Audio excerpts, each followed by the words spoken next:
Alright, so I got the rucksack completely attached to the frame now. So at this point you could just load it up and go for a ruck. There's three other things little tips and tricks, life hacks, whatever, that I would want to show you that I think you'll appreciate. So this is the top flap of the ruck, and this is one of the straps.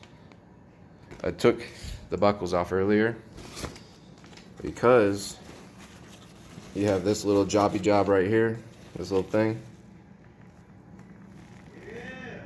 And what I do is I take the top strap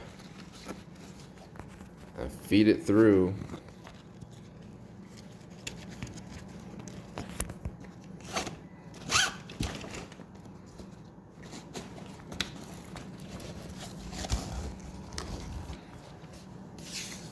so that way it's another friction point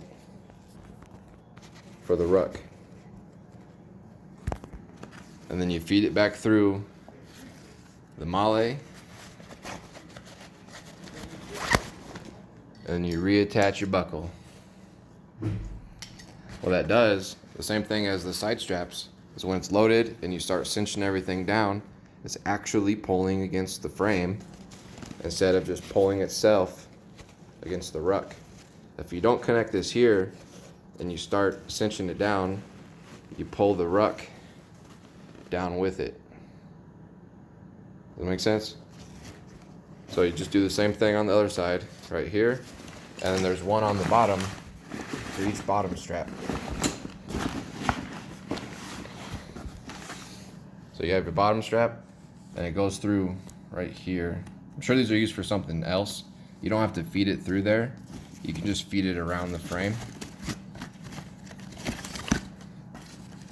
And then it goes through here, through here, through here.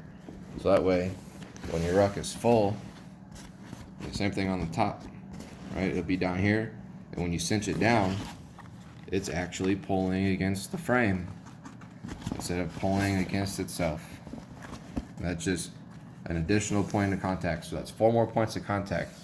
So you're gonna feed it back through here,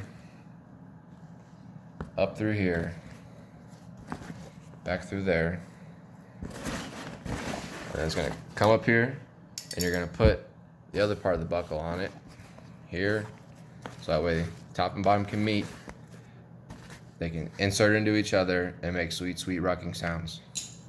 The last tip is after you pack your ruck, right? I'm sure most of you guys know this, is you got a divider here, you can zip it, and you can just put all the heavy shit on top, don't have to worry about the bottom.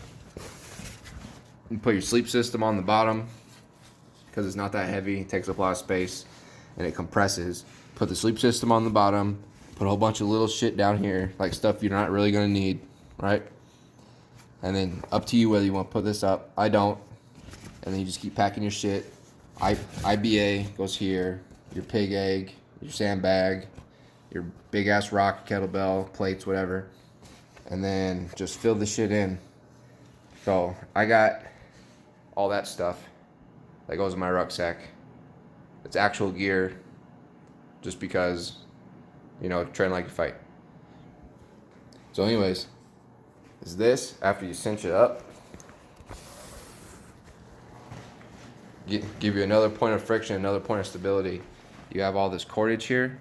You're gonna come and loop it around through here and then pull it tight. It's just one more point of contact to prevent this shit from wiggling around. And then you secure it to itself. So your rucksack will be full of shit, and then after you cinch this lock down, you take this excess and you run it through that cord in the back. And now it's just another little point of contact to prevent stuff from bouncing around. After that, you're good to go. You're just gonna buckle everything up, cinch it all down, so that way it's not all loosey-goosey.